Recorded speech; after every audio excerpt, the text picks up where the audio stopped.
Hey everyone, welcome to the Modern Deck Tech. Today, Red-Green Werewolves. I've been waiting a while to deck tech this list.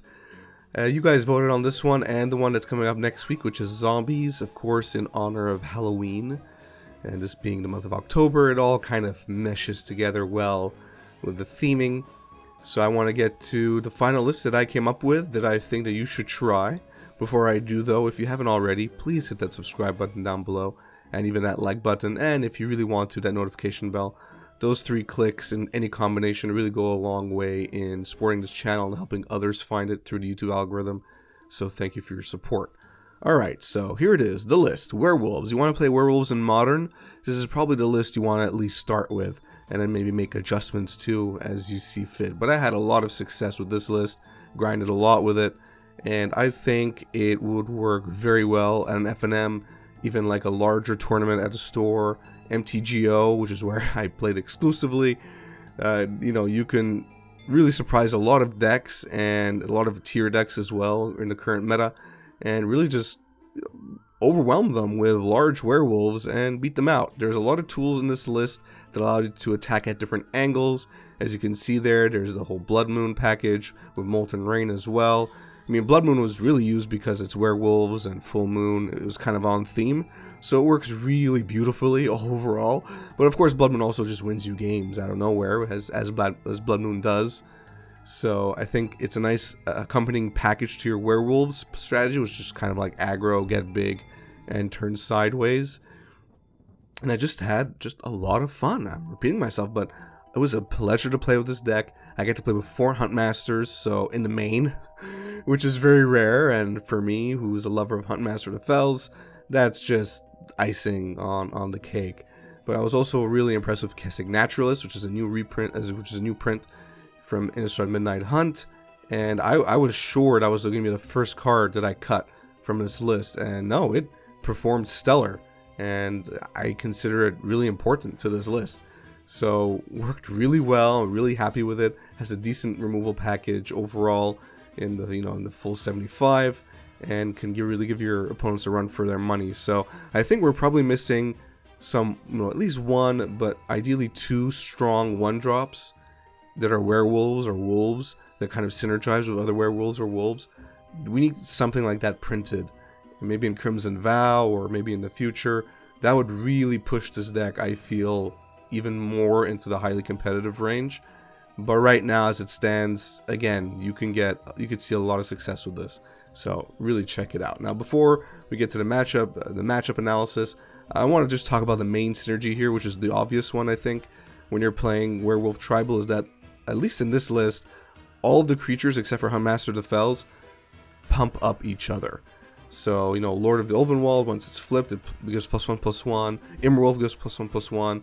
Howlpack Resurgence, although not a creature, gives +1/+1 and Trample, which is brutal. Once you have a board presence and this comes down, oh man, Trample ends games really, really quick, because you have like 4/4, 5/5, 6/6 wolves at that point, or werewolves. And Nightpack Ambusher gives +1/+1 as well, is a creature of its own, 4/4, which is a decent body, and it also creates more wolves if you're not necessarily casting during your turn, which will be the case. If you have Huntmaster, you don't want to cast or to flip. So it's actually a great way to go wide with this deck. And the fact that it also has Flash, and Howlpack also has Flash, really, do not underestimate the power of these abilities with Flash on them. Your opponents don't see them coming, and it's brutal when they come down. So the main synergy here is, yes, it's tribal. You have a bunch of lords, quote unquote, and they just really mesh really well together. And of course, Huntmaster is already a great werewolf, one of the best ones out there. And now it gets pumped up by all the other wolves, so it just makes it huge. So you're really going to enjoy the way they all complement each other on the battlefield. It was spectacular.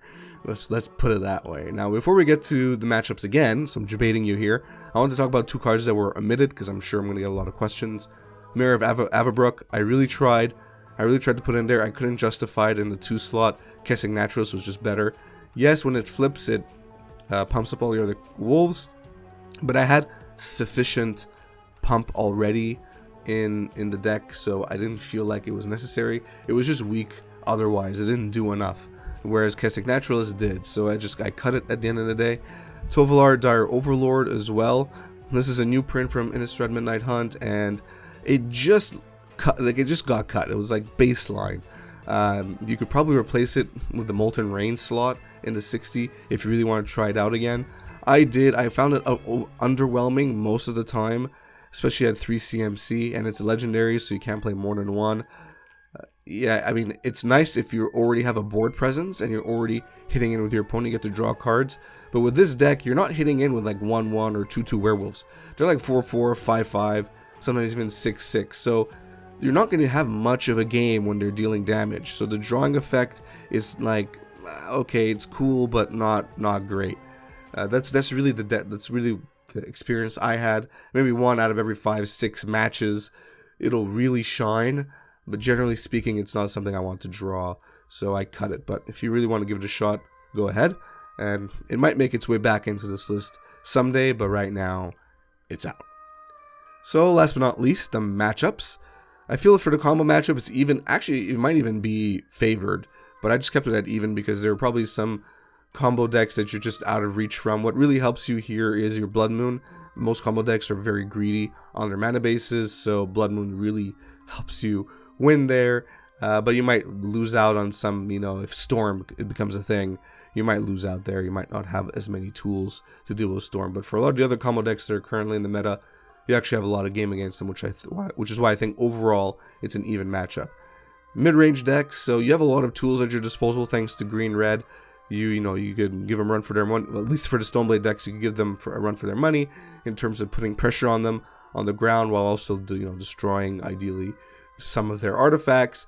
Blood Moon also completely hoses them if they don't secure white early. You have Molten Rain as well to destroy basic planes if necessary. So you have a lot of tools against them. You just have to make sure you don't mulligan too strong, because if they are playing this card, it's really going to hurt you a lot. This is why I think it's more or less even. You have big creatures, and you can put up with a lot of their other creatures that put out, like even a Batter Skull. Even a Batter Skull you could deal with. So this is why I think the matchup is pretty even. Aggro, you're favored. I think for most of the matchups that I played, I won pretty handily. Like I said, big creatures. Merfolk, you all start as 1/1, 2/2s, and they slowly get bigger. Here, you're 3/3s, 4/4s, and you're getting bigger from there. And you can match them in terms of power. Trample also don't underestimate Trample and the ability to have several combat tricks, and they're usually better than your opponents. It's just, I feel overall favored. You're also not too heavy on damage from your mana base, so it really goes a long way. You gain instant life from Master of the Fells. It's all good, and of course you could always adjust your sideboard accordingly. When it comes to control, probably even going into unfavored territory.